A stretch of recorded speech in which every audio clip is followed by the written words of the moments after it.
dawe wa twese ubyagiye mu ijuru,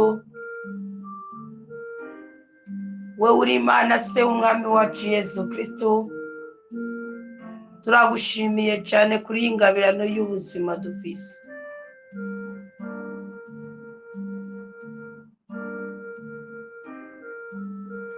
Uri Imana mutananirwa, uri Imana mushobora byose, uri Imana nteturuye, uri Imana idutera iteka, kandi uri Imana idutabara mu makuba atandukanye.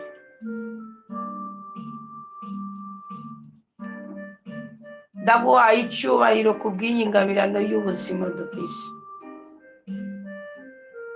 Ndagukengurukiye cyane ko waturemeye umunsi mushasha wo guhimbarirwamo.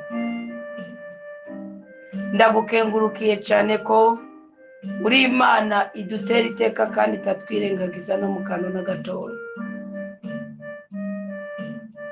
Ndasabye ngo utwakirire muri uku kuri kw'ijambo ryawe, utwakire muri uyu mwanya tuje kugusenga, utwakire muri iri zamu ryo hagati ya saa sita na saa cyenda.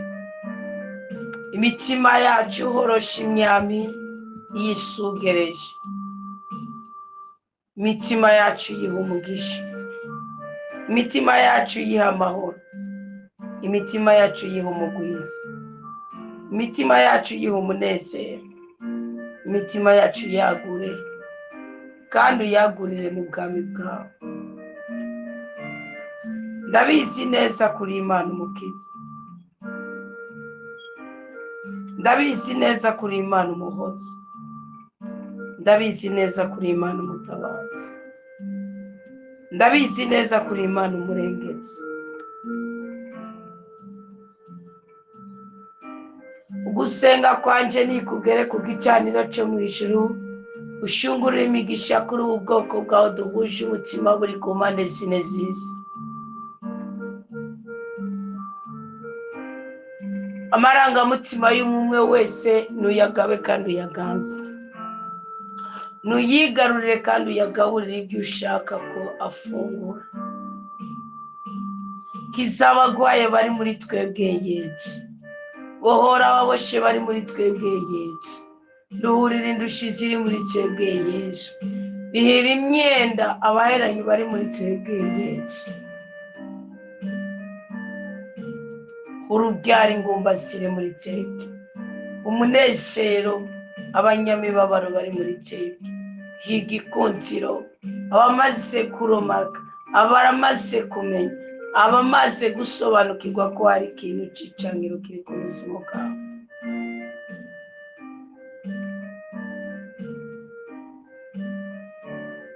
Tugirire neza Yesu dutera iteka, tugirire neza Yesu duteturure, tugirire neza Yesu duhumane, tugirire neza Yesu duha umugisha, tugirire neza Yesu turinde amagogo, tugirire neza Yesu turinde amakuba, tugirire neza Yesu uduha umugisha.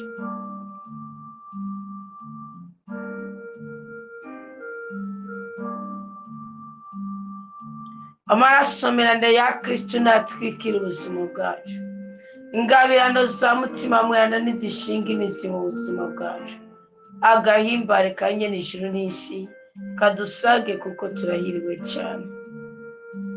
Mukama nuraba intege nke zacu, Mukama nuraba ubegito bwacu, Mukama nurabe ibicumuro byacu. Raba nyabuna ukwemera dufishe, raba nyabuna ukwizigira dufishe, raba nyabuna umwete dufishe. Uweze utwereke mu maso yawe heranda, uweze uturinde kubabara, uweze utwagure tuhagukirwe, uweze udutabare dutabarwa. Ndemera ko umwanya wo gutabagwa kuri twebwe, ndemera ko umwanya wo kuboka kuri twebwe, ndemera ko umwanya wo gukurwa kw'agashinyaguro. Mu izina rya Yesu Kristo ubwiza bw'Imana nibuze budusage. Amen.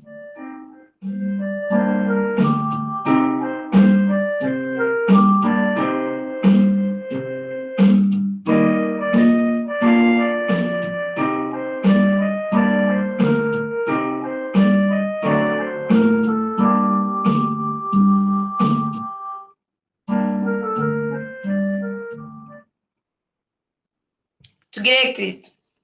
Murameze neza.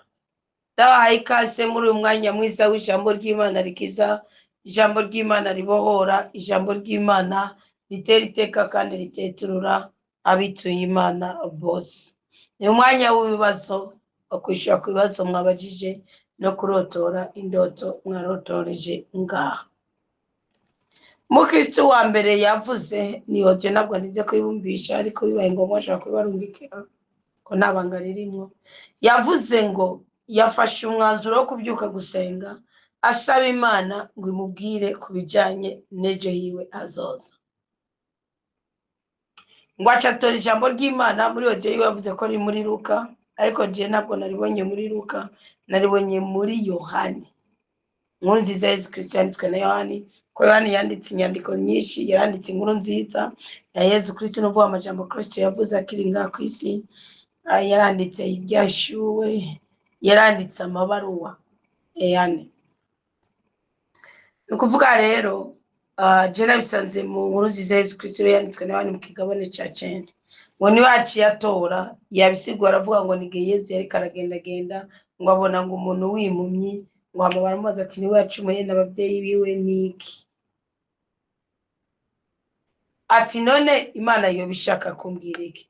Ubundi bakundwa b'umukama, mwe mwumva mufise inyota yo kurondera Imana, ikintu cya mbere wobiba mu mutima wawe ukazokibyaza umusaruro n'imvura yagwa yahita, ni kurondera Imana.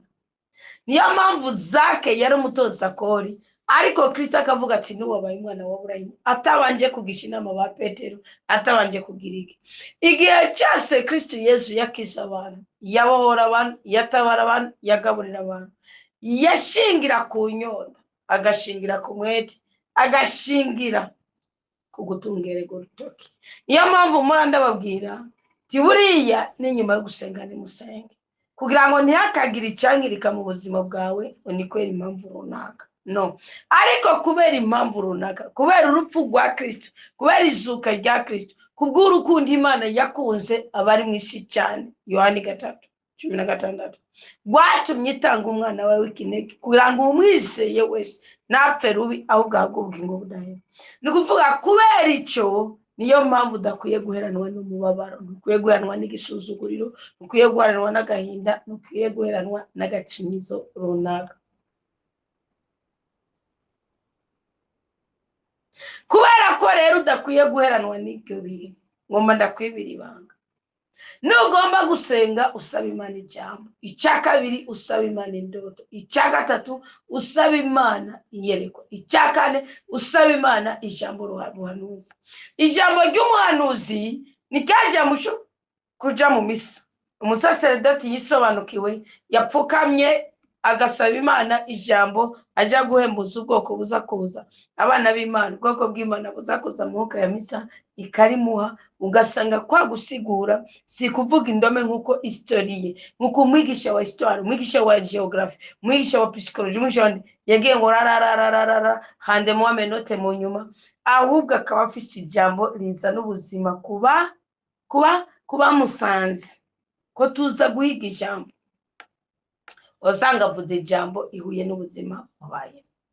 Cyangwa ukarota indoto ukazona umuhesha w'umugisha wawe arayikurotoreye, cyangwa ukarota indoto umutima w'Imana akaguha kuyibagara, akaguha kuyibibira, akaguha.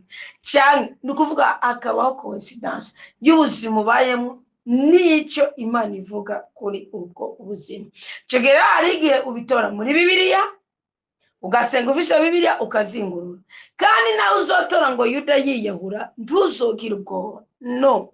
Ni nk'uko Imana, kuko hari umukristo yambabaje, ngo yabwiye Imana, Bibiliya iravuga ngo abandondera batangeza. Iryo jambo reka ndaribasomera.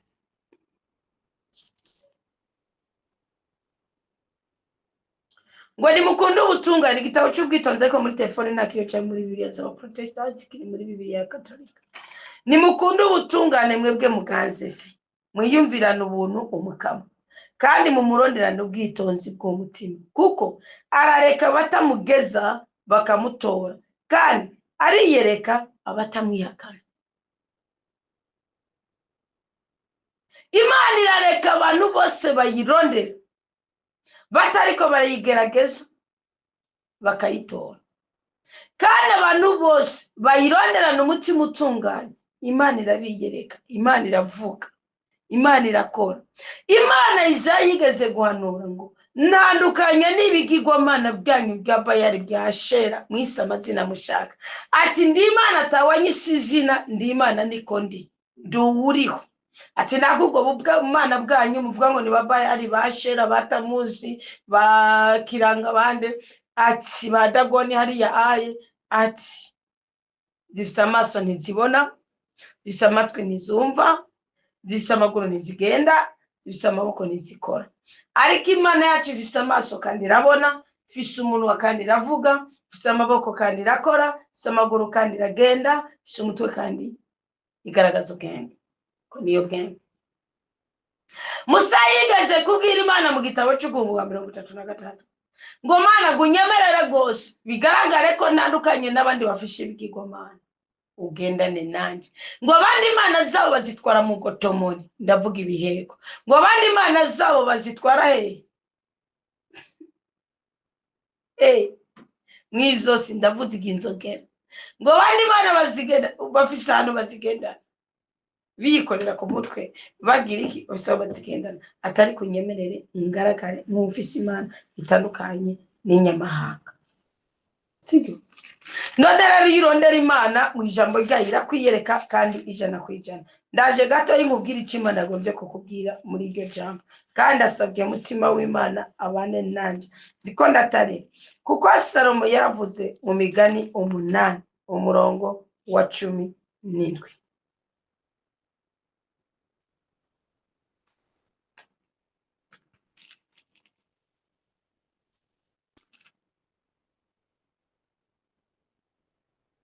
Ngo jewe nkunda bankunda, abandondera nabo bazundonka. Yari yatanguye Imana ivuga ngo jewe bwitonzi nama na kenge, ngo kandi nararose ubumenyi bw'amabanga, ngo kubaha umukama no kwanka inabi.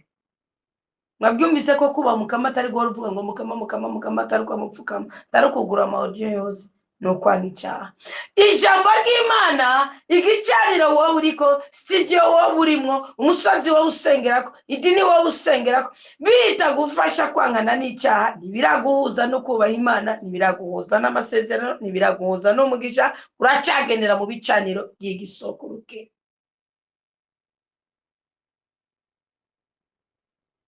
Namucibona kumuka ubwishime kubarika imvuzi bibiri, kuko Kristo yarasenze asaba Imana ngo imuhe ijambo ajya kugenderako, kandi yaragiye muri gahunda ziwe. Yacatora ngo Yuda yiyahura, aravuga ati ndapfuye Mana urampe, sinako ndagusenga siyo wari uri. Arakomeza arishora aragenda.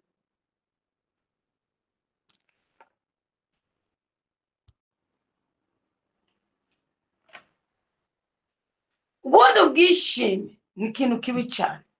Murumva ko atoye ngo Yuda yiyahura, avuga ati reka nige impamvu noya Yuda yiyahura, niki Imana ishatse kumbwira. Ahubwo icyo yakoze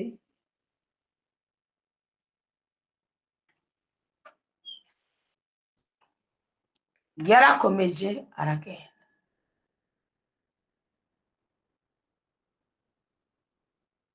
Kumbe Imana arimuhaye ijambo rivuga ngo wewe ugiye kwiyahura, wewe ugiye kwiyonona, wewe ugiye kwiyangiriza, siba banza umbaze. Uko Yeremiya sindi icyo yigeze kubwira Imana, asa n'uwiyakiriye mu makuba kora bene wabo Abanyisirayeli. Imana mbwira ati Yeremiya reka kwiyakira mu makuba, ahubwo nuntabaza ndagutabara, ndakwereke n'ibindi bintu bike biraririye ubuzima bwawe. Nta jambo na rimwe ni byiza ko musaba Imana, nta jambo na rimwe ridafishe icyo risigura ku buzima bwawe mu gihe mukunda ijambo ry'Imana. Uko n'Imana ijya gutabara Abanyisirayeli ikabakura mu buja bwa Misiri bwa Egiputa, ngo yabahaye umwagazi, bagati murye byose negereke umusigaza, amaraso nyene niyo musigahe ku miryango. Ni Bibiliya n'ubwuzure bwa kera na bushasha, nibyo dukunda nibyo twanga. Ujya mwagazi murazi tubabwiye umutwe w'umwagazi, tukabwira ibyo mu nda ryabo, tukababwira ubwoya bwabo, tukababwira Imana ni mumugisha nzobwigisha amaboko yayo abiri amaguru yayo abiri tukababwira amatwi yayo abiri amazuru yayo abiri imyenga y'amazuru ibiri umunwa wawo umwe ufishe ishinyorwo n'iyepfo muza kwishanga ari Bibiliya hari ibyo mwita ngo birabananiza bitabananiza ariko bifite akamaro kuri mwebwe kubera kituza kubaza Imana dufise icyo tugomba donc ari undi muntu nabonye kuri stati yanditse ngo tuzogombe kuguma wishigura kubandanya wishigura cyane ku bantu badashaka kukumviriza atari abantu bumva ibyo bashaka kumva hari igihe nawe ujya gusenga ubaza Imana udakeneye ko Imana ikubwira ukeneye ko Imana ihorosha yeye mbyako nayo ni yeye mbyako bikunda kwishima kwireta kwigenza nabi nguvuga ibiterasoni ndabyanga rero wowe wagiye gusaba Imana ijambo wowe ugiye kurotoza indoto ni amuntu tuweze gushwana kubera indoto ambye ati wowe uraganira nasuzugurana izi ndoto sito emwe bukeye indoto Imana yacimo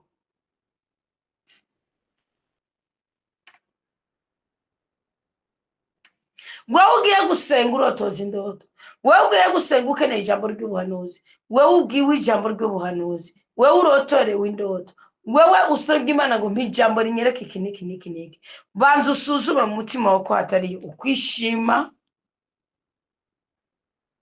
ukwirata ukwigenza nabi no kuvuga ibiterasoni kwari gihe ugomba kwitera ijeki sindiko mbwira ubabajije ikibazo nabandi bose mu byumve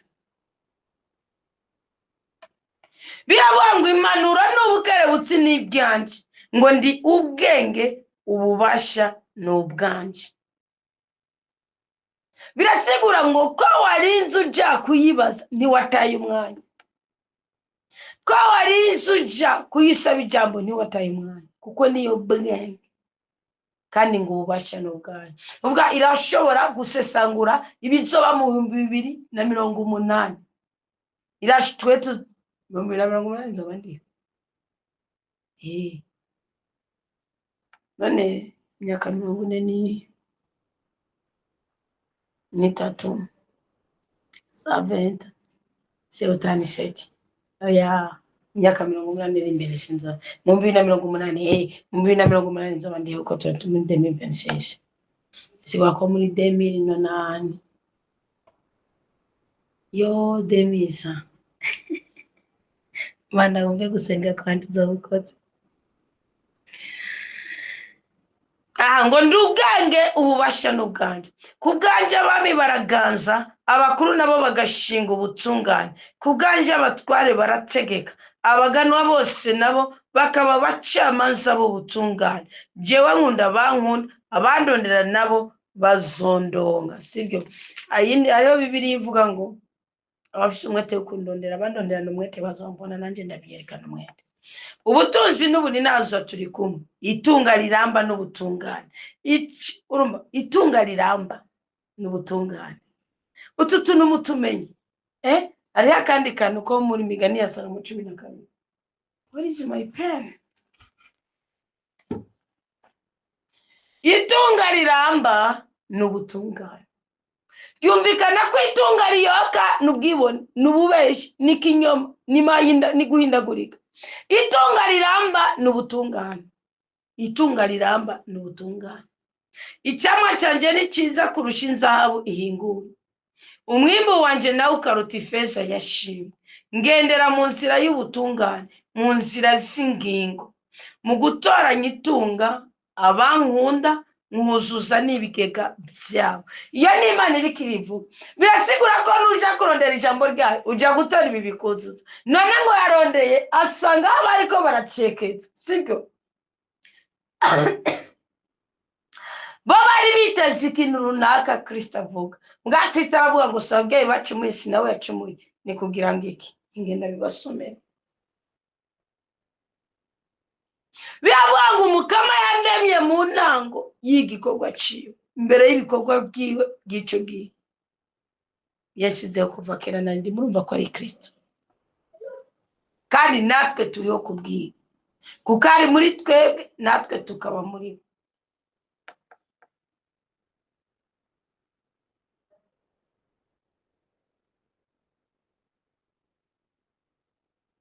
ngo nabwawe inyenga zitarabaho, amasoko yuzuye amazi atarabaho,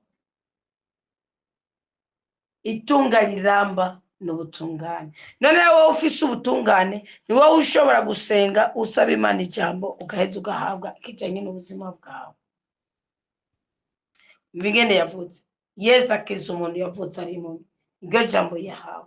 ngo Yesu ariko aragendagenda abona umuntu yavutse ari impumyi, abigishwa biwe baramubaza bati mwigisha, ko yavutse ari impumyi niwe yacumuye canke n'ababyeyi biwe? Yesu arabasubiza ati si uwo muntu si n'ababyeyi biwe ntawe acumuye, ni kugira ngo muri we ibikorwa by'Imana bigaragare. ni kugira ngo muri we ibikorwa by'Imana bigaragare. ngo igihe izuba ricaka ntegerezwa gukora ibikorwa by'uwantumye, ko ari gukiza, kubohora, gutabara, kunezereza. ijoro riraje, nta n'umwe aza gushobora gukora. igihe nkiri ku isi ndi umuco w'isi. Yesu ahejeje kuvuga ibyo akira hasi abumba kondo n'amate yiwe, agasiga ku maso ya Nyampumyi, hanyuma amubwira ati genda wiyuhagire mu iriba rya Silowamu, ni ukuvuga ngo intumwa. aragenda ariyuhagira, agaruka abona neza. ababanyi n'abandi bahora bamubona asegerereza bavuga bati uwo si umwe yahora yicaye asegereretse? bamwe bati niwe, abandi nabo bati haba namba ni uwusa nawe. ariko we arabyiyemerera ati ni jewe nyine. nkiri ngaha gatoya, kuba wawe iri jambo ni ikimenyetso cy'uko Kristo akubwira ngo abazi amateka yawe baguhigira imihigo, bagutega umuzi, bakibaza ati byamuvuye ko n'ubushirasoni bwiwe n'inko nyina byamugendeye niki, n'umugabo wiwe niki, n'umushori we niki, byavuye n'ubugome niki. mugabo Kristo akavuga ngo kugira ngo umurimo w'Imana buri buzima bwose nta muntu ashobora kubura mu buzima kanatishimiye. yewe natwe twese ubwacu twirirwa muri studio dushobora kubura kanatishimiye. byawumvise mu ndababwira ni muzoze muhungabanywa n'umuzi nje mu gikoni cyane ndiko, kuko nshobora kumara kabiri gatatu batambonye hanze. muzoze mibahungabanya kuko nakuze mfite isuku, nzi isuku. ni nacyo cyatumye ngira igikundiro muri Oman, nkatangurira ikiganiro cy'ijambo ry'Imana, bakuma bagaceceka. nkunda isuku, nkunda ordre, nkunda ibintu bitunganye. ngo mfate yuko mfise ibindi bimfatira sindi bugende ngo nicaye mu gikoni. niyo mpamvu turiha abaza kubikora. mugabo ikibabaje ntibahinduka ngo abana babikore nk'uko bishaka. niyo wo bibereka mu minsi birabavuze bati reka akaniwo kamenya. nicyo nkunda kubagira inama, ndavuga nti mwe mutakaza imigisha yanyu mukiri bato. akazujejwe gahinyanyu, akazujejwe gahibongozi, akazujejwe gakorere ko umugisha ntuzorongera promotion. nukavuge ngo nagasembwa mfije ngo amudusembwa twawe. nambura umudivorce warawukanye, nimba waratebye kubyara, nimba waratebye kurongorwa, nimba waratebye kuronka ubutunzi, nimba byarase ko wiga, nimba umuryango bumva. ni ukuvuga Imana yakubwiye ngo hari karande mbi kuriko, hari umuvumo w'igisokuru cyawe ukuriko, hari agacinyizo gashingiye ku mivumo y'umuryango uvukamwo wawe w'amaraso kakuriko. ariko Imana ntiyabiretse ngo bibe ngo uzoheranwe nabyo, ahubwo hari umurimo mwiza Imana ishaka gukorera muri wowe, ku buryo abantu bose bazokubona bagacanganikirwa. urya n'umwe yari yarawukaye basigira ijambo ry'Imana yorima, karya ni kakandi murenere na kara kantu kagoheranye gose. urya ni wa wundi, urya ni wa wundi, urya ni yandaye, urya ni yamboregwa, urya ni umurugo gwananira, urya ni mwagi doka amazina abantu bose. urya ni mwe karya myenda, urya ni wa wundi yimeneje ijisho, urya ni wa wundi. uvuga na amateka yawe meza ari hejuru y'ibisuzuguro wahuye nabyo. Kandi Imana kubera utwo twondo Kristo mukumumanura yagize igikorwa, ari act, hari igikorwa Imana iri gutegekanya gukora. Kwa Kristo nabo bapinga, we yarabona icyo aja gukora. Niyo mpamvu bamuzi imbere n'abamuji imbere ngo bagende badakize. Abamuzi imbere babara bateguwe n'ubwami. So uruwateguwe n'ubwami kugira ngo ushobore gutabagwa kandi utabare bene wanyu. Amahane y'abantu, inzigo z'abantu, intandaro y'ibyaha ubyirinde, kuko Imana iri kumwe nawe kandi izokugira neza gushikaho n'abagutahira. N'isezerano ngo abagutaye bazokugarukira, si wewe uzobagarukira. Wumve ngo uri umuntu adasanzwe, numvise ijwi ko ari igitsina gore. Wumve ngo uri umukobwa udasanzwe, ngo uri umugore udasanzwe bivanye n'uwuriwe. Wumve ngo uri umuntu Imana izihesherezamo icyubahiro. Ibyo ndabimenya nko mu 2000 na kangahe nari kuba na 15 cyangwa 13 cyangwa 14 nari kuba mu 2010 nari kuba uwundi. Bamubaza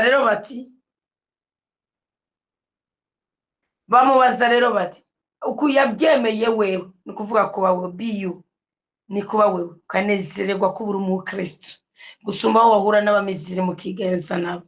Nabwiye ikintu cya mbere cyambabaje mu buzima bwanje ni kubona tugenda tuva mu Burundi turabakristo, bamwe n'abapentekote, bane n'abanglikana, bane n'abayehova, bane n'abakatolika, bane na mugaba tugeze twese tugaragara nk'abizima. Nagenda abwiye natasengera ihari, nari narabwiye Imana ntasengera ihari, mugangenda yubake mu mutima. Je uganje ndisengero niba mbona bazobona isengero akazi bamaye nzoka kora neza tidadira uzoma magara meze nyegora kongoma.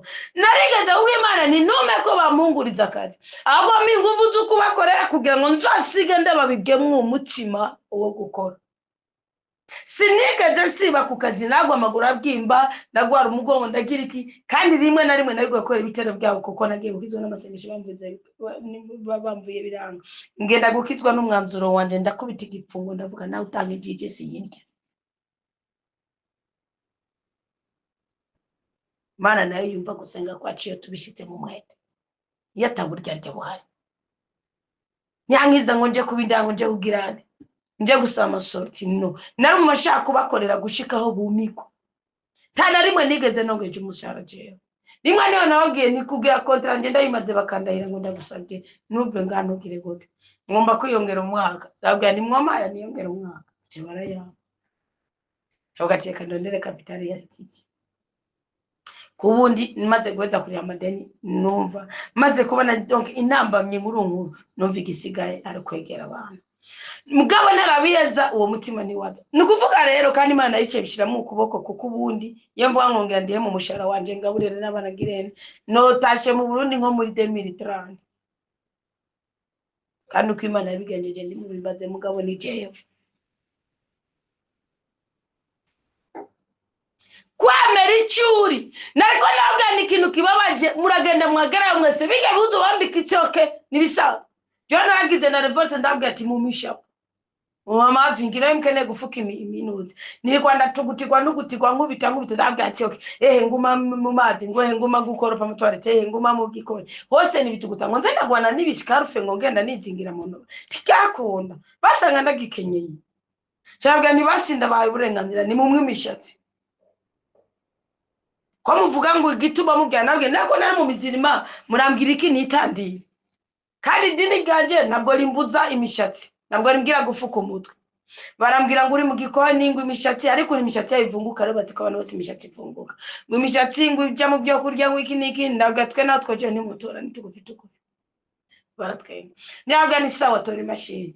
Nicharaho ni mu imishatsi yose muri mureko mugamo mu maho. Je ndibura mani nimwejeje igiparato. Wose kandi hari mu 2022.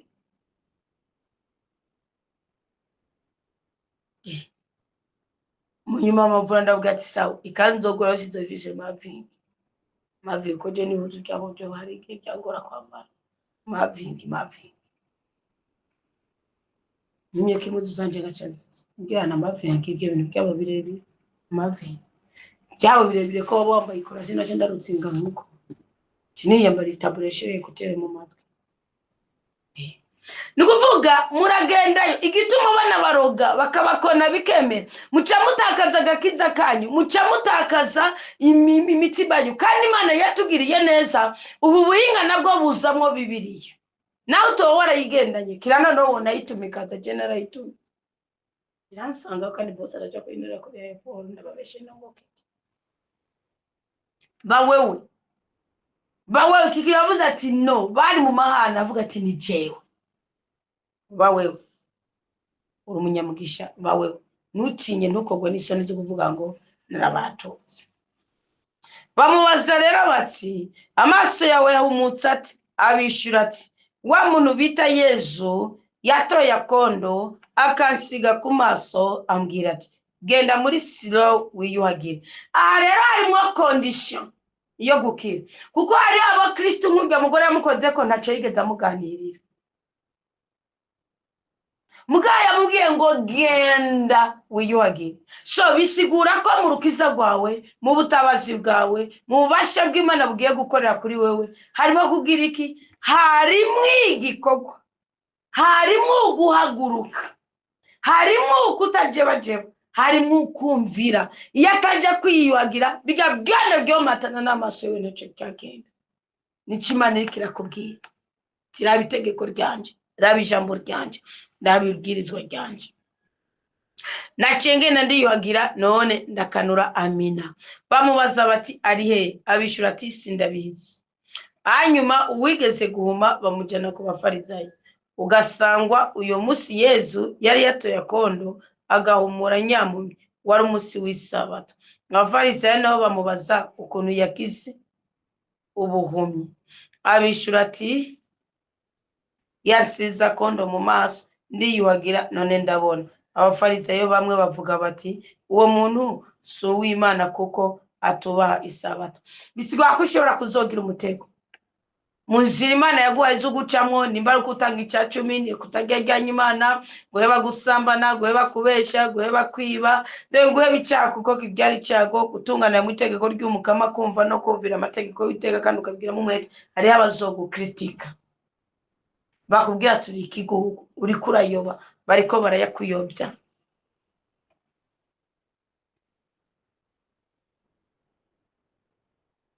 niko guhazana basubira rero kubaza wawe urari mu myibati umva mu majigi ya gatatu weho ijyawe kuwaguhumuye niriye numva baramubaje ati nawe umwumva gute ko barahazana ngo akorera shetani ngo agirike Belzebul na Belzebul harangana ubudadi buri mu mitima yanyu kutagonda amazosi pana yishura ati numuhanuzi yamara abayuda murumva ko ari umuhanuzi ni kuvuga uzotabarirwa mwijwe ni nk'umuntu azoza ni nk'uko mfasha karorero ni nk'uko uwo bari hano ushengera ku karago canke usengera ku gicaniro cy'ubutabazi ku musozi w'ubutabazi canke woba wumviriza ijambo ry'Imana nko muri komera Kristo ni muzima usanzwe uri mu katolika canke uri mu anglikane canke uri mu pentecote ubwo butabazi nduzobukura hariya wabatirije ngo nuka kuko imishozi ntibabatiriza ntibagirane sibyo gicaniro ntibabatiriza ya nduzobukura hariya uzobukura ku musozi wibaka kubw'ijambo nico bisigura tuzobihabwa n'idini niyo mpamvu je n'abantu baje muri komera Kristo ni muzima barabamezere kambwira ati numva nshaka kubatiza ndambwira ati niba uri mu katolika warufishe batishimwe genda ongera kugaragaza ukwemera kwawe mugabo niba wari uri mu yindi dini genda shavuga ngo muri katolika buriho bimeze ngo no mba nihaye ubucamanza aho mwuka w'Imana muyoborera ni abashaka impano ziri muri we ko zikora nta n'ikindi ishobora kuvuga aravuga ngo yari umuhanuzi yamara abayuda ntibemera ko uwo muntu yari yarabaye impumyi hanyuma agahumuka batabanje guhamagara ababyeyi biwe baraheza barababaza bati uwo ni umuhungu wanyu muvuga uwo muhungu wa uwo ni umuhungu wanyu muvuga ngo yavutse ari impumyi none byagenze gute ngo abe abona ubu ababyeyi biwe barabishura bati turazi ko ubu ari umwana wacu kandi ko yavutse ari impumyi ariko ukuntu abona ubu ntitubizi byongeye n'uwamuhumuye amaso ntitumuzi mwibarize si muto arivugira. Bisiba kubwirizwa kwicacura kubisokuru c'ababyeyi bawe ku buryo buko ntubikora uko mama wazoba yarabikoze, ntubikora uko senga azoba yarabikoze. Kandi uzobikora ngo nuko babigutamize, uzobikora kuko umwuka w'Imana akuyoboye.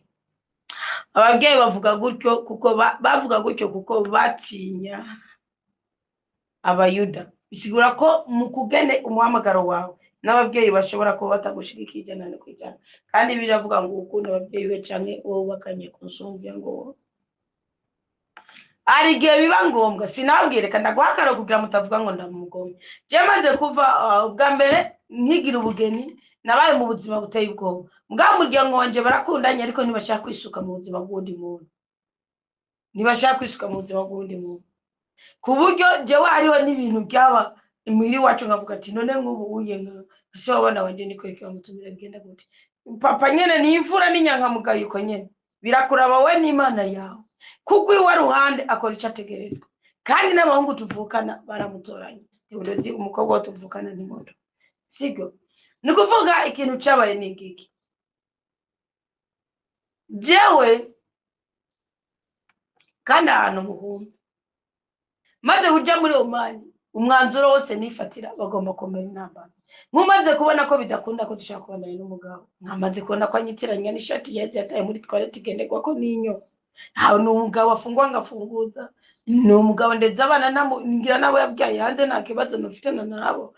Ndavuga ni none nk'ibi bintu ikora amatamira ni gasutsuko wani kwabigwa no kwabirana, nanje nzagutsindisha ko ntazo kugeranya n'undi mugabo, nta wundi mugabo tuzobana.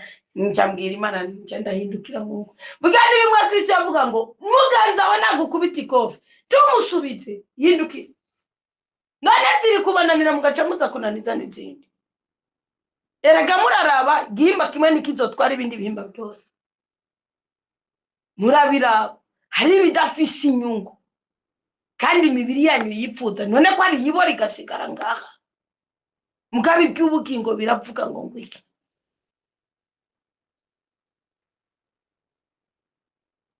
nirabira ngo cyamindukirira Imana kenyishura iryo jambo ndabye dépense nari mvise kuri we no ku muryango, nkarabukugana nababariye byose. Mindukira Imana niburiya ko ndakabuye bigaragara ko katawe ntacu ufise wonkoza, ko nibuka kera naririmba abantu bakabohoka nazi na Bibiliya, ko nzi ko mfite ubwenge mfise n'Imana yo gusoma ijambo ry'Imana. Mwisengero nsoma ijambo ry'Imana wamenga ndiko ndasigura, kandi musomye muzi ko atarenza kwikinda kimwe. Ngize imburi naba mfashije umusaseredoti kwigisha ijambo ry'Imana.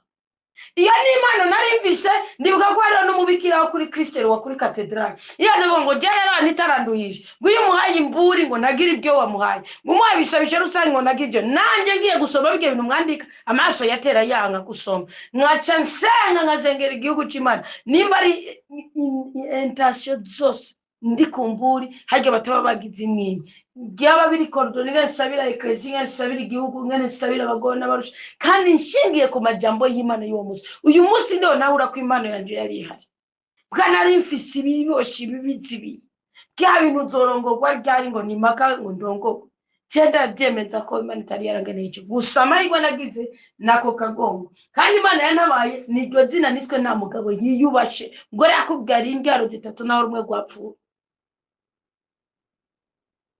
gusa n'ishati nambaye mu busoni nataye muri toilette inyo zitemberako. Iryo jambo niryo ryonyene nta kindi ubundi kuvuga nabi yarabishoboye ahubwo ari diplome afise qualification yazo. Mugabe iryo jambo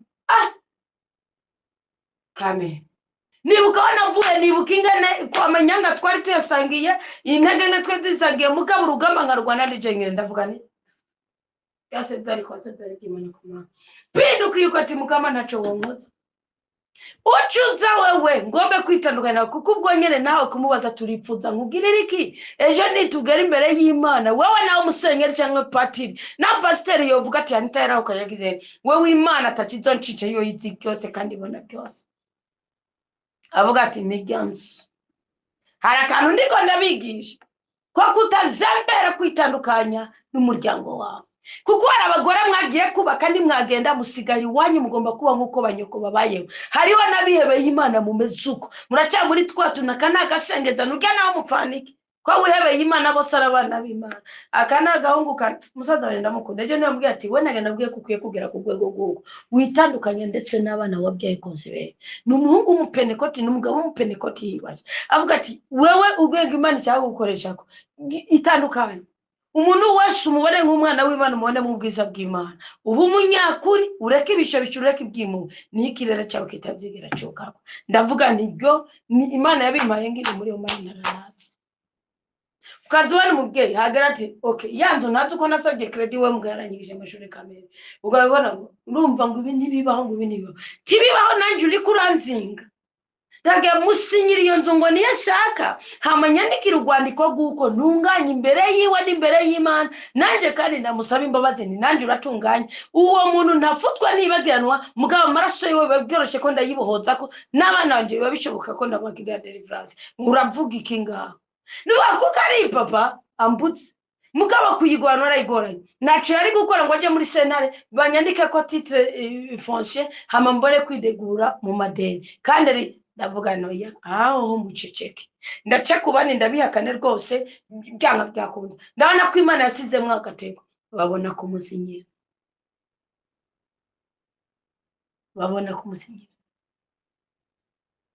hari ahantu utegerezwa guhagara mu kuri kw'icuri. None nyanzo hayo nayigumya mu Matifani turi divorce mbe divorce ni itegeko ibintu ibyo bini bya ndivuga ngo ikivi ngo iki yarasikaranye naho yari kuba bisigaranye aranabifishe byinshi kuko afishe ubuzima sibyo na amusore cyo Imana ikimbabarire ko kandi Imana ikimbabarire ko gose sibyo ufishe Imana ufishe ubuzima ufishe byinshi kandi burya umuntu umubona aho mwacumuraniye cyangwa umuntu aho yacumuriye muka aho yani byantu wamenya kirazira gucira ubanza umuntu. Navuga nta rero ngiye gukomera nyatura kumugisha ti nukuri Imana ikweze rwose Imana iguhumugisha ushayanga nukomere ni nawe Imana ikwerere rwose ni kandi nukora ibyo wabwiye kuzokoza amafaranga nzaguterera kwambwa tucekura parcelle wacakura n'igikorwa cyo gukora imodoka ari kugendesha yiwe atari y'abarundi hanyuma acaza bakakwe ndabwira ni sawa nugira amabuye nugura parcelle kagira amabuye n'umushinga nzogutera crotire guterera mu bati niko kinzu n'abana banje bazayikanyako ndibyari gukunda ndakintu nakimwe mukuye mu gihe mukizopfa kibakiriye umugisha ndibyari gukunda amara yabwirizo guherera mu kabare yabwirizo guherera mu ndaya kuko yari amaraso y'uwundi muntu herari nimba Imana yamwiciye ifura wokora ikidishi ikihe ntakihari kubera ijambo gusa ryatuwe na Yozuwe amaraso y'umwana wiwe ayubakira ku mushinga muhereza ati nawe nyene arangerera Imana irabireka byawe akangona ngono kanyuma none Bibiri yivuze ngo iki ngo ubutunzi budahera n'ubutungane shika byose birahera barundi kazi bane barudasumbwa mwe musenga mwumva ijambo ry'Uwiteka ko uyu mwana Imana yayijambo ngiriza gufata umwanzuro burakeye kabiri fata umwanzuro ngo ababyayi bavuga gutyo kuko batinya Abayuda ariko umwe yahumuka we yari yatinya Abayuda yarabwiye ati ni muhanuzi ushaka uri kuri jeri Imana ejo uzogira intambamye kuko babwiye batagushigiki kubera ubwoba runaka kandi ubu bwabo bukomoka ku idini bugakomo narabwiye ko igicaniro cya mbere kivuna umutima w'umuntu ukananirirwaho woremururi ni idini niyo mukiri gicaniro cy'idini n'ibicaniro by'ibishokuru byanyu muzobikira niyo mpamvu sinitangura umutakatolika cyangwa uri sinitangiza imbaraga zose wowe ufise ari ufise ziri hejuru yawe natakuma ntuzomfata ntuzontora ubutunzi budahera n'ubutungane kwitandukanya iyo titandukanije ari ibintu utaronka itandukanye n'umuntu mwasangishije wowe cyangwa urumva ngo mbe ngo umugore werutse nawe mbarije ngo mbese ngo we ngo umugabo none ko mutagize divorce ngo bakora umubonano w'Ukristo barakabazika baragirana cyangwa namwishyuye yaromye nabati muzokomeza kuba mu kaburi k'ibitekerezo ryari ngo Bibiliya niyagutse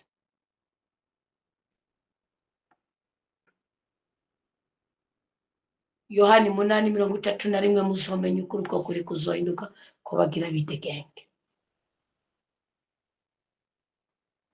hariho kwa Farawo twahoze tubabaye hariho kwa Farawo twaburiye abacu, hariho kwa Farawo twatoterejwe, hariho kwa Farawo twakoresherejwemo uburetwa, ibikorwa by'ubuje bw'imiro. Hariho kwa Farawo twiciwe n'inzara tugenda gusa, hariho kwa Farawo twabereye bakaryamye, hariho kwa Farawo twabereye indaya n'imborego, hariho kwa Farawo hatumye twicuza tukiyumvira icyo turi cyo tukakibona.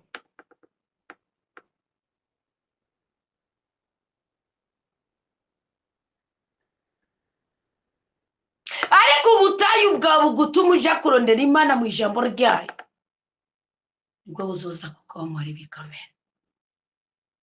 Ibizoba ngombwa ko mwidetaje. Burakeye kabiri mvuye muri Oman, canza afise strategiko, ntabyo kuvuga ngo kuzine yagize mariage, ngo bagize bride shower, ngo bagize ngo usibye gwa rubanza rumwe rurimwo ibyo bintu by'ukuryoherwa nabibayemo kenshi. Mugamaze kwiyemo kenshi kandi niba ntawura no mukuzina mu bikiri werutsera je nambaza ati ni kwe kwinoti itayimazana yamara ninde yanumiyeho ngo we dutanga invitation muri groupe, noneho ndi muri groupe mbese kuko narinzi ko banciye ubwabo, nawe nari mfite ideni n'umwe yanyihanganira, ariko Imana iranyihanganira yandiye icyo kitiwe. Jewe ngirangajima n'Imana, ndavuga zamanza turi mu muryango ko mama wo uragutse pe, Imana bamugisha gose paraporo yuko zamanza ngo samedi mu kwa mbere ngwiki ngiye mu buzima nabari cyerekezo, sinipfuza kuzongera kurya ideni kandi narya ideni nkajya mu manza z'abantu, maze kugira makuba nawe nabonye nyitwararika. Ndabwira Imana nti nzobasengera bazofise imanza kiretse ufise urubanza rw'umubabaro, kuko tuwozaye mu mibabaro. Mukuru urubanza rw'umunezero murabujuje ni benshi, nabo umubabaro basigaye baza kukanyuma bataje ukibabara. Mugabo numva mprefere kuko niguherekeza umugani wa Kristo, okay, ni kintu utazongera kubona. Ariko mariage naho nzohaje naje mwivuga butumwa werereye, mwaza nkakugenesha n'inyuma y'imyaka 5 n'abantu mwabanye bajana ubugeni bakajana n'ububyeyi, nuko ibyo ngira ntabyo bagikora kandi murandabireka ni namanyanga. Nimugomba muzombaza icyo bisigura mbibereke muri Bibiliya. Niyo nagiye gutahura impamvu jewe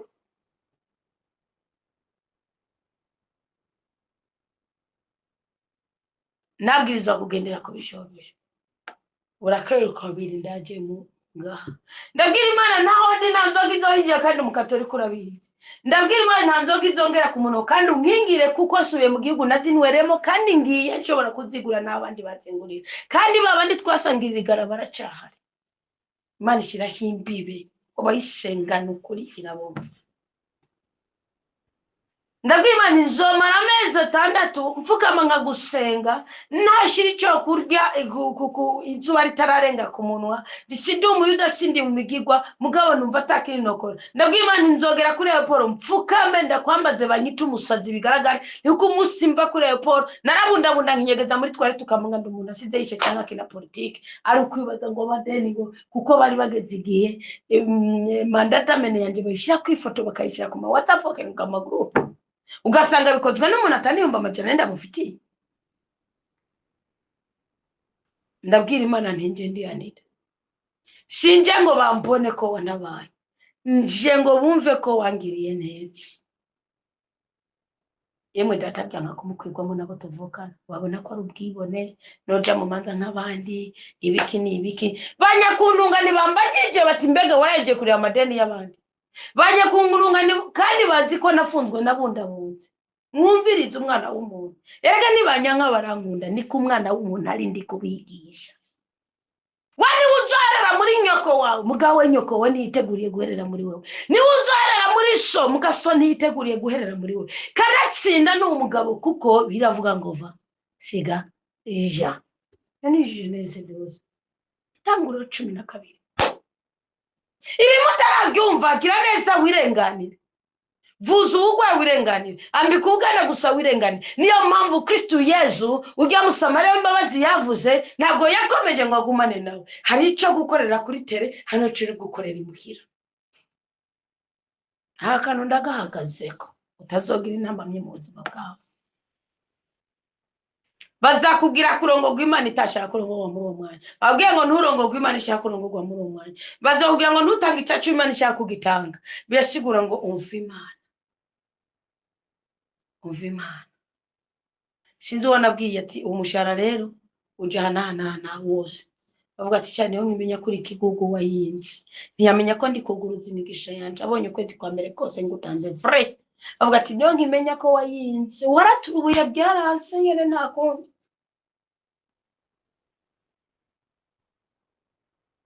Binungane nibwo butunzi budahera.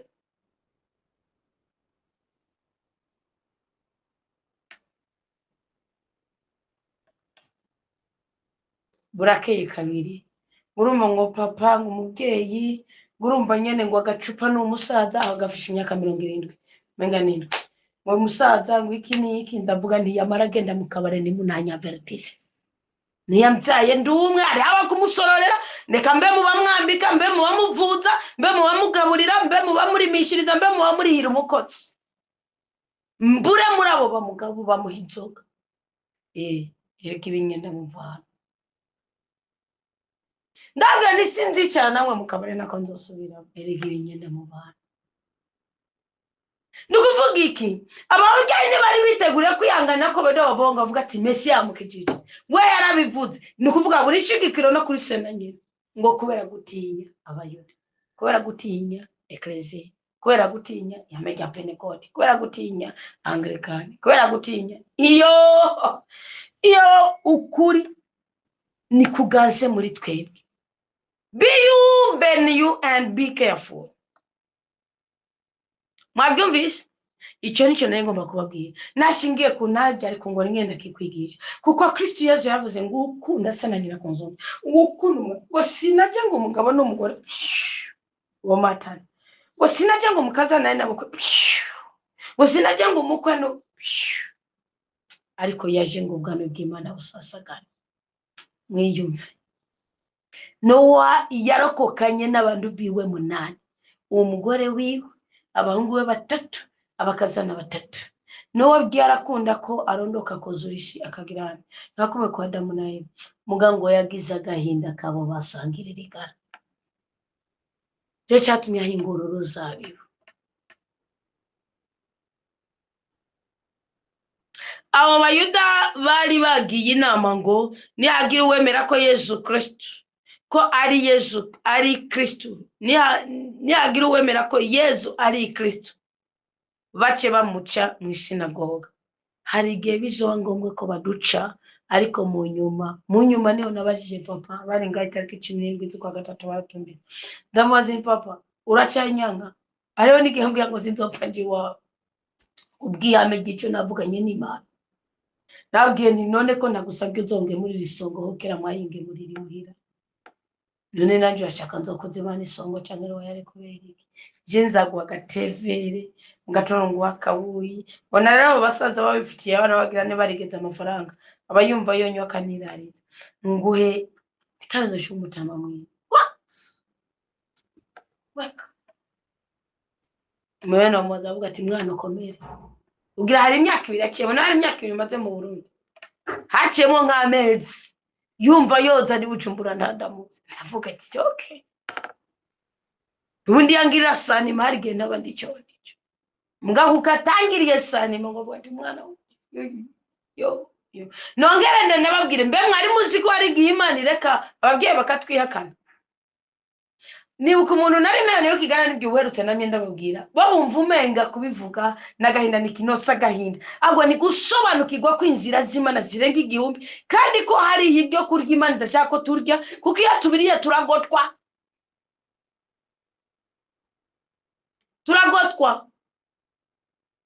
ngo hano gatoyi karuka n'ubwenge. Musumwe umucamanza yitwa Egide yari mu magisi umege Gitega bari yari yasoye manda d'amenekane pe abacamanza mugwanire kuzorangiza neza. Twamwe tugira analyse gari dusanga ni bake barangiza neza. Hariho analyse tumaze imisi tugira ku bakozi abigisha abaganga. Munzorabe hariho n'indirimbo yacisohoka umuganga uherutse nakiriye nga witwa Nezi Biganza Jacqueline kuri YouTube ni ninde herutse kuri YouTube Mbundu Gracieuse yagize indirimbo y'abaganga ndamubwiye amakuru y'urupfu rw'imfura yanje, kandi umuganga yarahari n'ubu ari muri komera Kristo ni muzima, kandi je kugwanje ruhande pe anabyumve ntari umutima muda mufitiye kuko igari inzira y'Imana. Imana itamutanga nawe ubwiwe yari kubyuka akakora n'ibyo adashoboye gukora akamukiza, yari inzira y'Imana ko cyari igitanga cyo kitiwe. Sindiko nigisha igitamba n'icigisha muzongera impamvu yari igitamba kuyo ndiko ndabigisha sinyegetse ubuzima bwanje, nibwo mubuhuje na Bibiliya bizotuma mubana n'Imana kandi muzokira muzoboka muragigira shene mubyumviriza nta biganiro byinshi ngibakugira ndabeko yishaka novera mu cakira muri benshi usumba kuba habwinshi ngo uri mwizamire kindi ntukiro.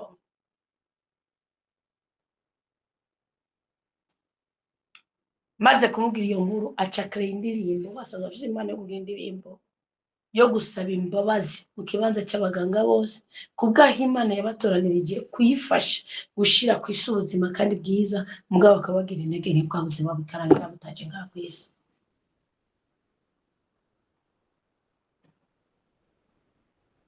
N'abacamanza mu bantu nagiye kwanariza bakwiye gusengerwa nibo. Umucamanza iyo yakiriye umuntu akagaragaza ubutungane uko loi decret ibivuga, agira umugisha kandi abohora uwaraboshe muri abo bantu barenganije. Niko koko ari ibintu bigoye kuko umuntu afite amanyanga n'ubuhamya bw'amanyanga, mugabe kibabaje yari yigiturira cyangwa agahengama wa wundi umwe ashobora kuroga cyaka muvumo, umuvumo uramufata kandi ufata n'urubyaro kwiyo.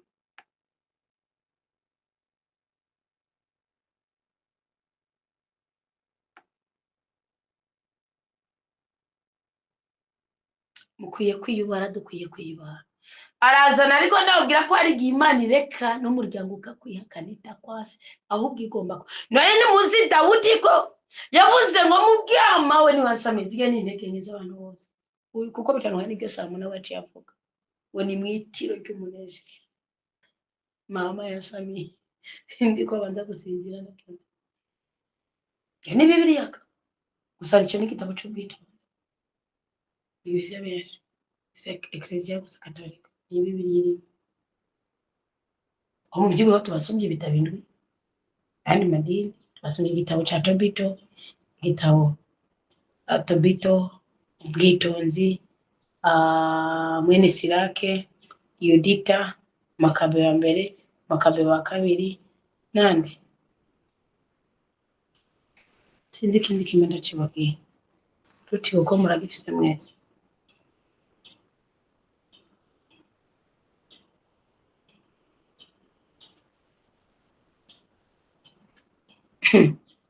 Reka mbabwira akantu,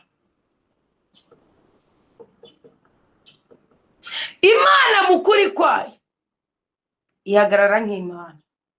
Iyo ubonye agafikinyikaso agafikinyuhawe naso gashaka kugutandukanya n'isezerano ryayo iramwikika mukura cyeka mudadaye ku mutima ku buryo atakwitaho. Jere Imana ntiyanyishe ngo mukureho. Dawudi yaravuze ngo mawa kimbyara ntereye ku birenge byawe mukumye niteze byareza ko ngiri kuri Sebazina. Samuel aje kwimika umwami arazana abahungu bose kumbe yari Dawudi, aravuga ati nta wundi sigaranye. Yari yaramwibagiye ko abamuzose muri Samuel wa mbere nta wundi sigaranye. Imana ati nawe Samuel abonye Shama tereka mwimike ati nawe uraba nk'abana ati hari wundi mubwira amavuta aranga gushesheka biraba ikimasa biranga ko bakirya. Makabaje gutora Dawudi basize mu ishamba yakwana n'intare nito. Umwamikazi Esther kuko se yari yamwise Hadasa ryari izina ryo gukinatishwa gusheririsha. Imana banje kumwicira mukura ati cyo wakoze warakoze ubwiza bwiwe nibwo buzokora kwa Yerusalemu Yuda batababo.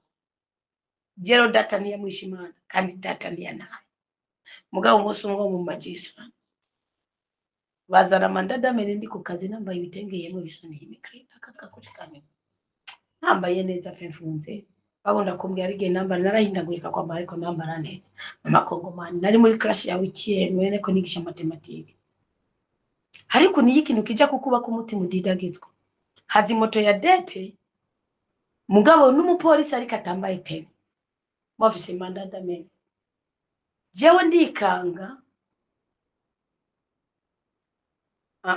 muze kwa jide twari muri mu nama twari dufite inama imwe gutegura ama exam jewe ndikanga mera nk'usohotse numva umutima ngo kwa uvuga ati baragufashe burya imburi turayironka nuko muraguguta mwari mukwiye kutaguguta mushimuka muraronka imburi numva ibiciro by'amarira nkumva umutima uditagizwa simenye ko atakonvokasiyo bamaye bwo bamaye mandadamene bavuze ngo bituma toma mandadamene nuko merani y'abantu benshi bambatoma konvokasiyo ndavuga ati nawe nibaza ko barenze ubutungane cyakoze n'igiki ndiruka abana bambona ko natwe ari mu nama hari abana ariho na etablissement twara abana yindi ndabwihutse baruka bafashe umupolisi ntiyagira bumva baruka bamfashe ndagenda maze kumugera imbere amwe ngo witwane nitwa nitangura intuka amazina nkuko ari kindu mwigisha urumurobe urumurozi wigisha ikiwe ni nkuko sinzi gusa ntiyangicaritse hasi naricaye ku ntebe ndamwihweza ndavuga nti utantuka ugakora icyo wategerezwa gukora Muganga rubanza Kristo yagaze imbere ya Pontius Pilato ndabara yari y'abakristo yari y'abagore yari y'abagabo ngo rubanza maze nuko naramubwiye numviriza kunuka sico wize sico wigi cyurubanza kuko nubundi ndakuri imbere nk'umucamanza niba merita inkoni kubita niba merita kwicwa yica niba merita gufunga funga aravuga ngo nuko uvuze ne ngo ndagupfunga kuko nubundi wari upfunze ngurafise umuryango nego ndawufise ngumeze gute nifise umugabo n'abana babiri n'abandi n'umunsi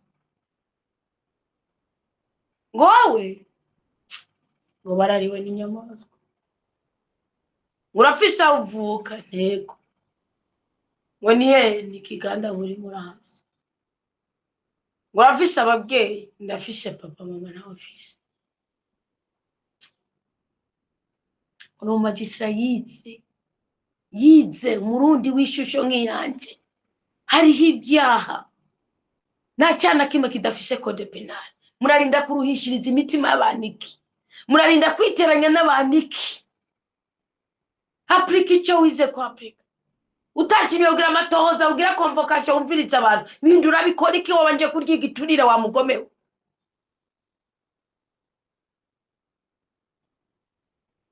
Bibiri iravuze ngo ubutungane bwa butunzi budawera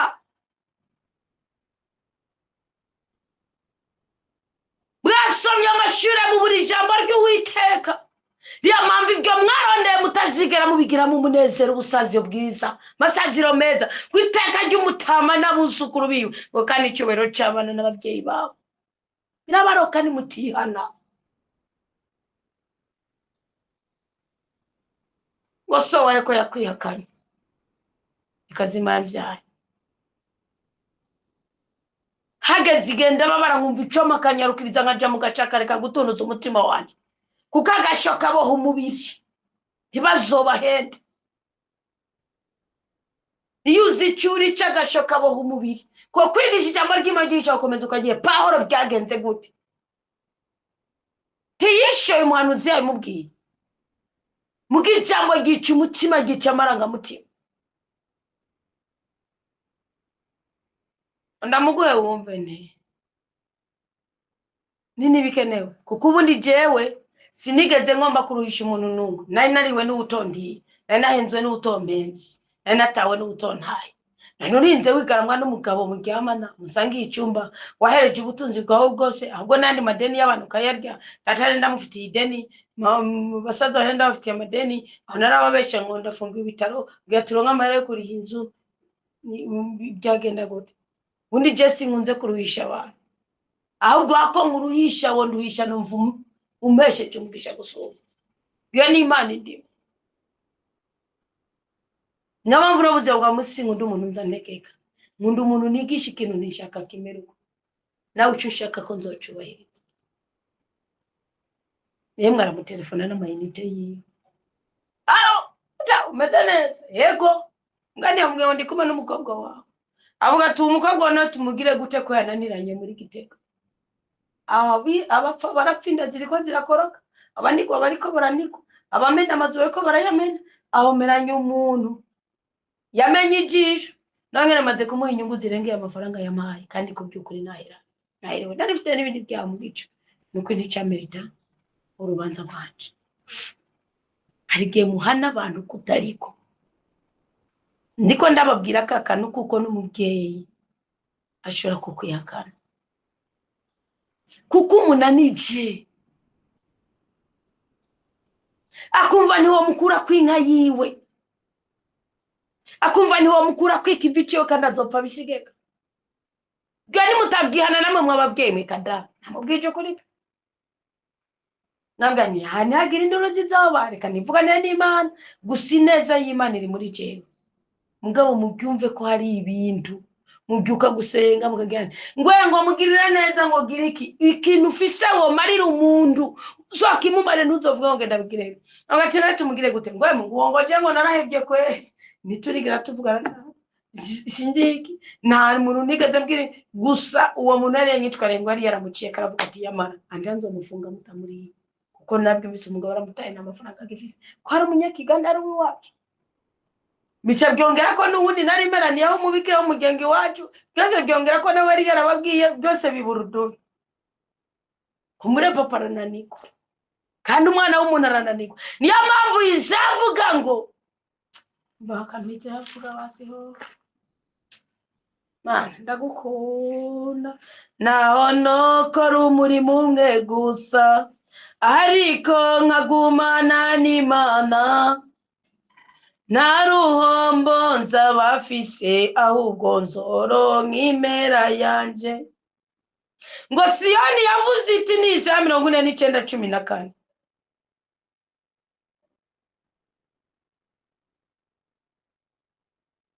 Imana yarampebye mukama yaranyibagiye 15 niho nashaka ngo mbe hari umugore yo kwibagira umwana wiwe aconka, ndikuvuga turacyari ku biro by'Uwiteka. Ngo yoreka kugirira impuhwe uwavuye mu bura bwiwe, ndikuvuga turubura bwa dada. Ngo nabo kwibagira byose nzokwibagira. Allo ngo narakwanditse mu biganza byanje ubutasimangana, impome zawe nama ndazirarira. Abahungu bawe baje barihuta, bagusambuye n'abakugize umusaka bazova iwawe bagenda. Tereza amaso hirya no hino urabe, bose batororokanye baje iwawe. Ndarahiye ubuzima bwanje uzobambara bose nk'igisharizo, ubakenyere kurya umugeni akenyera niriyazwe no mukama. Nk'imisaka yawe ibibanza byawe byayogeye, igihugu cyawe cyatikiye. Kuva ubu bizokwagira abahora bagutandagura nabo bazova iwawe bagenda. Abahungu wari waranyaze bazokubwira bisubiza bati ahantu haranyagiye nyagurira ndonka.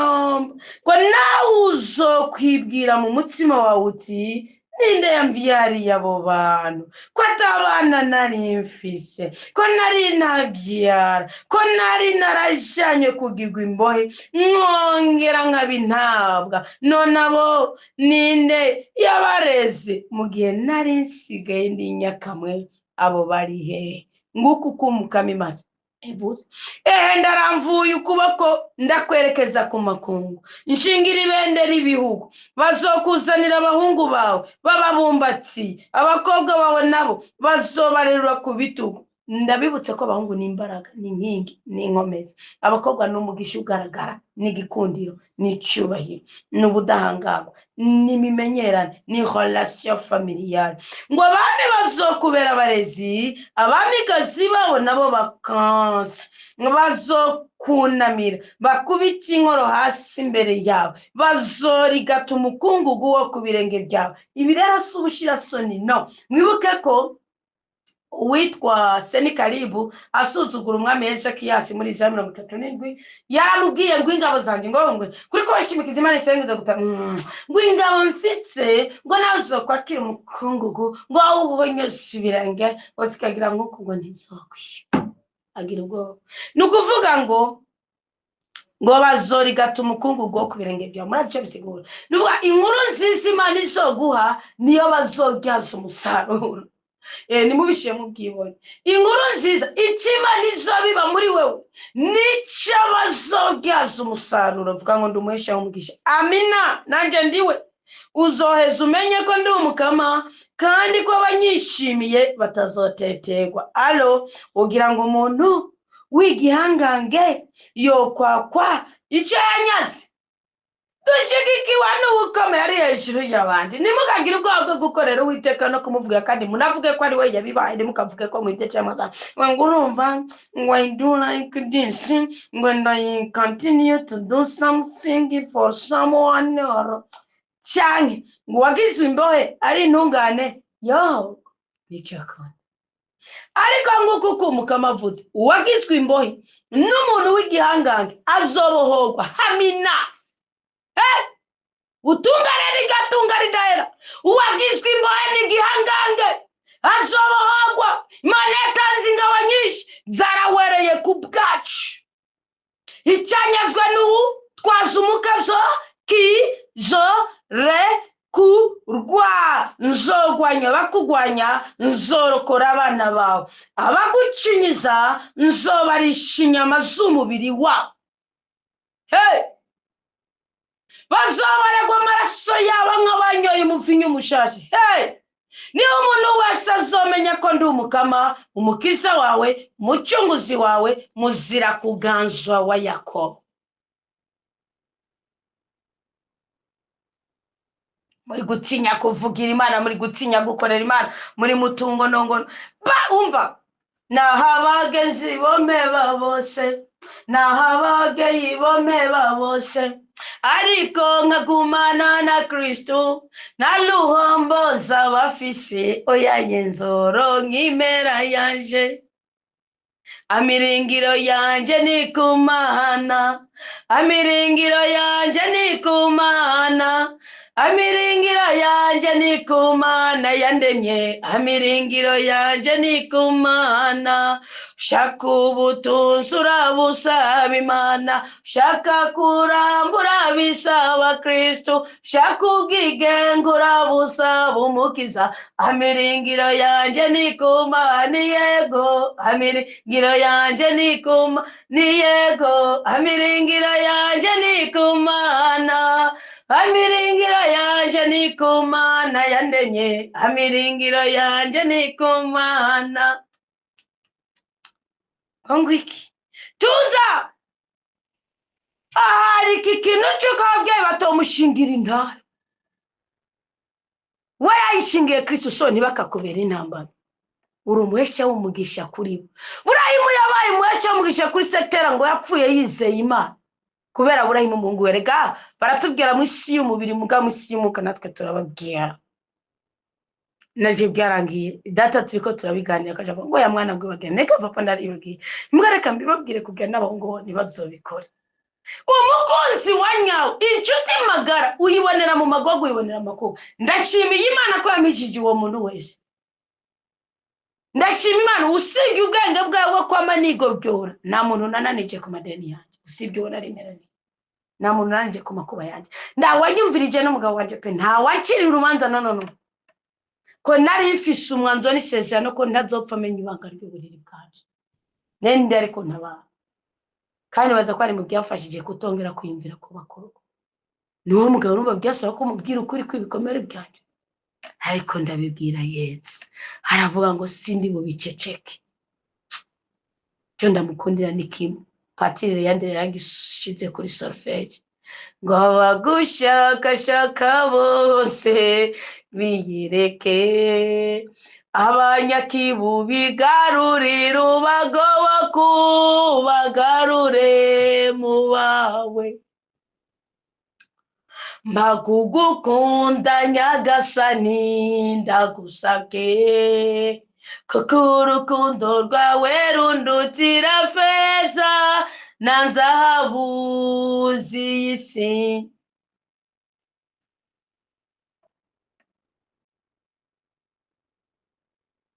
Mu mutima utuje ndagusabye, umutima wiyoroheje mukundwa, umeze nk'uwawe Kristo nzigumira iwawe Yesu watubohoye impuhwe n'urukundo byawe abari byo bimbeshaho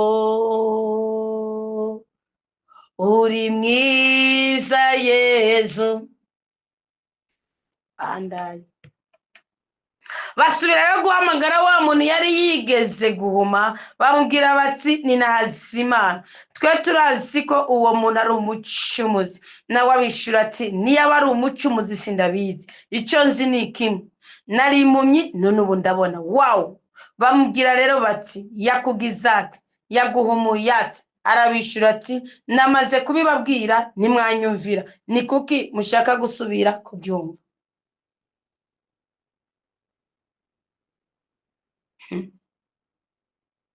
uko tubayeho mwisi birabayobera benshi byayobeye abayuda byayobeye abafarisayo ndetse n'abasadusayo birabayobera by'ukuri muri Kristo Yesu turaryamanye ibanga ry'ubutabazi ko ari Imana mushobora byose ko ari Imana yamya ko ari Imana twabihawe uko ibindi by'iwanyu avuga ngo urumva ngo Imana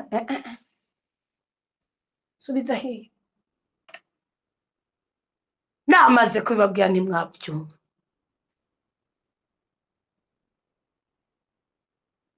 nimushaka kuguma musubiza makabaye mushaka namwe kubigishwa biwe yateye ahinduka umuvugabutumwa tibuga rero muri ko muraserekeza kugira ngo namwe mube abigishwa biwe baca baramuvumagura bavuga bati ni wewe mwigishwa w'uwo muntu twebwe turabigishwa bamusamuraga utubaye itegeko ry'Uwiteka uko kumuvumagura gatoyi muri Matayo 5 Yesu yaravuze ndashikira ngo muzoba muhiriwe Matayo 5:11 muzoba muhiriwe nibabatuka bakabazigiriza bakabaremera amabi yose muhogwa jewe babeshi muranezerwa muhemba bwo kimera yanyu izuba nini mwijuru n'abantu ziba batanze niko byabaye ayiriwe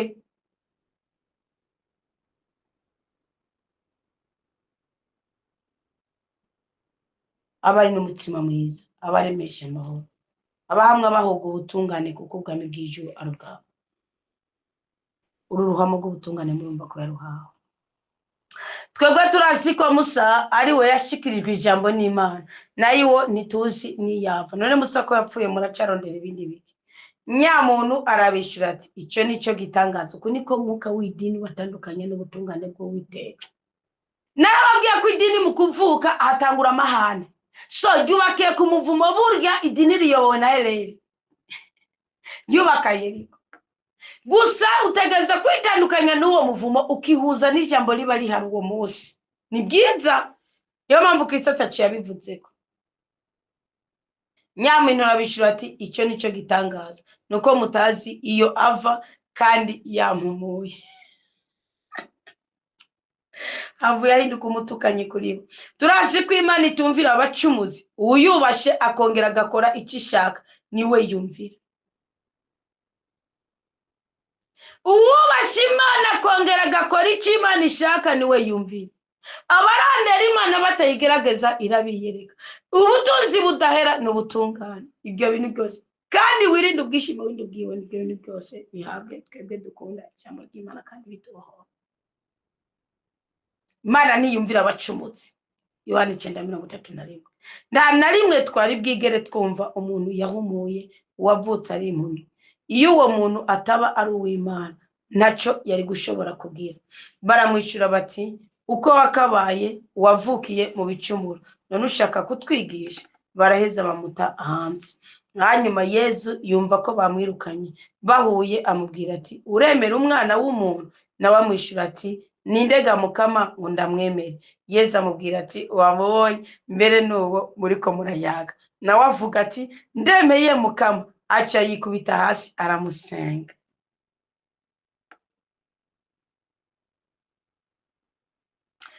n'ahandi hari ubuhirwe bwinshi atari mu nyonga zawe. Niyo mpamvu bamusohoye agahura na Kristo. N'abamushaka mukirya muganga mukirya muganga mu makuba nimugomba kuhahura na Kristo. Murozi yaronze bikema n'ugomba kuhahura na Kristo. Madani yakubise umuryango wawe gutaye mugabo yakuvumya guciye inyuma yanagutoteje yanagukubise. Ntushaka guhura na Kristo. N'ahandi hari ubuhirwe bwinshi atari mu nyonga zawe, none nyakira umezagire mana yanjye.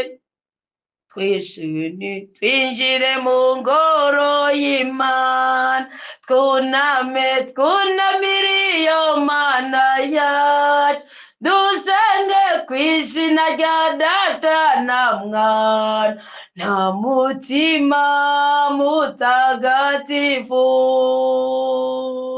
Mukamanje imbere yawe jewe nituye mu nyonga zawe, none nyakira umezagire mana yanje.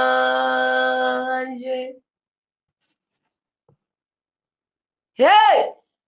Wow, ugarara mpaka niriza uri 51. Iyo ugarara n'umucokora ntubona Imana. Iyo ugarara n'umusama yari kumwe n'abanyamahane yabwirizwa kubanza gusohoka. Kandi kuko ativumbura baramusohoye.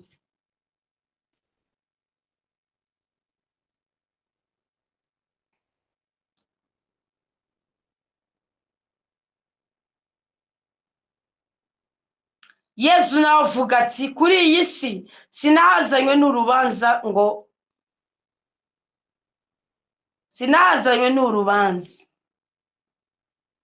ngo abatabona babone, ababona nabo bahume. Yesu nawe avuga ati kuri iyi si nahazanywe n'urubanza ngo abatabona babone, uvuga baboshwe babohoke, ababona nabo bahume. Abafarisayo nukuvuga murazi cyo bisigura ubundi bwenge bwose budakomoka kuri Bibiliya n'uruhumyi, ariko Bibiliya n'umuco. Nicyo bisiguriye. Nuba n'umuntu akwigisha ikintu gishingiye kuri Bibiliya. Barabibwiye neza abakristo b'Antiyokiya. Yabwiye ati nimwiriwe muravuga ngo nabakwa Apolo ngo nabakwane, genda murabe ko bihuye na Bibiliya, muce mugenda mubyubahirize kandi murabe n'ibyo akora muce mwitekanye. Nurukitse ngo yaje uca urubanza kugira ngo abatabona babone, ababona bahume. Abafarisayo bari kumwe ubabyumve bahungira bati mbega natwe turi impumyi. Yesu arababwira ati iyo muba muri impumyi nta gicumuro mwobajijwe, none ko muvuga muti turabona igicumuro cyanyu umurongo watanye. None rero genda uba umunyamugisha, genda uba umuhesha w'umugisha, genda wuzure n'Imana, genda witazurire guhimbaza Imana, genda witandukanye n'ubugome bw'ubwoko bwose, genda witandukanye n'ibisokuru bibi, genda witandukanye n'ibyago wahuye nabyo cyangwa ibyago bimwe nabyo, genda wihuze n'ubwiza bw'ijuru, ibisigaye ureke Imana ikore. Uri umunyamugisha. Urakoze nyaguhora ku ngoma, urakoze kubw'imfunguro y'umutima, urakoze kubw'umugisha wo kubohoka mu marangamutima yacu. Turasabye ngo amaraso ya Kristo atweze, ibiganza bya Kristo bidukoreko, ubuhumyi n'ubuhumane bwari muri twebwe tubikugweko, imbabazi z'ubutatu bwa Imana imwe rudende bitubeko.